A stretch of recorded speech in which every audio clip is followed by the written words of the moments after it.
দিদি একটু সরো তো, এদিকে এদিকে এইটা দাম আপনার ফিশান তবে তবে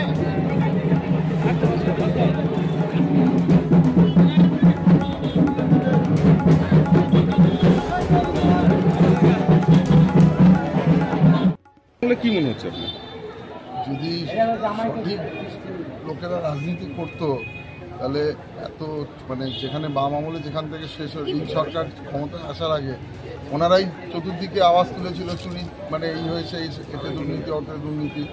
তো তারা এসে যেখান থেকে ওনারা শেষ করেছে সেখান থেকে যেখান থেকে পিক আপ করেছে, এটা স্বাভাবিকভাবেই কম্প্যারিজন যদি আমরা যাই বা আমরা যারা যারা দুটো আমলি দেখেছি, আমার মনে হয় যে এটা বলার কোনো অপেক্ষা রাখে না। যদি সঠিক লোকের হাতে দায়িত্ব যেত এবং এরকম এখানে শিক্ষিত কে হচ্ছে পার্থ চট্টোপাধ্যায়, যার বাড়ি থেকে পাওয়া গেছে 51 কোটি টাকা, 11 কিলো সোনা, আর তারপরে এত প্রপার্টি সম্পত্তি। এখনও সব কিছু তথ্য প্রকাশিত হয়নি, প্রকাশিত হলে দেখা যাবে কয়েক হাজার কোটি টাকার প্রপার্টি রয়েছে। এটা যদি স্ট্যান্ডার্ড হয়, মনে হয় যে এই মানুষ দুটো জমানা তো দেখেছে, অ্যাটলিস্ট এত চুরি দেখেনি।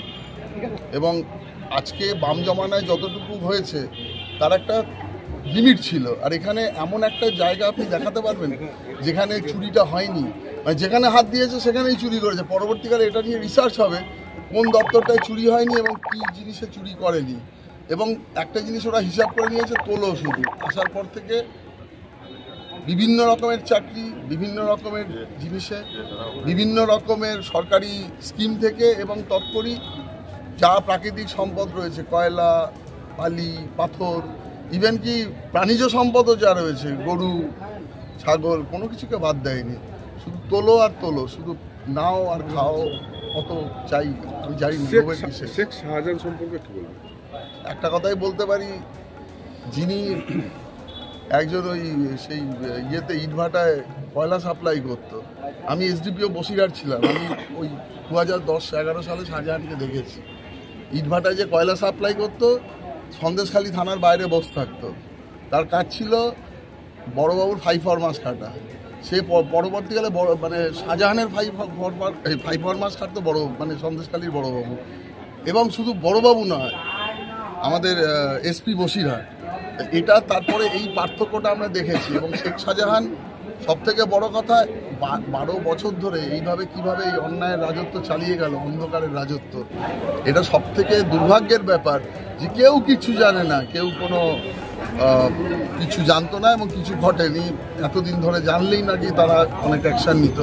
সবথেকে দুঃখের কথা বা সবথেকে যেটা বেদনার কথা যে শাহজাহান এরকম ক্ষত তৈরি হয়েছে। শাহজাহান নিজেই বলে গেছে যে আমি চলে যাব, হাজার হাজার শাহজাহানের আমি জন্ম দিয়ে গেছি।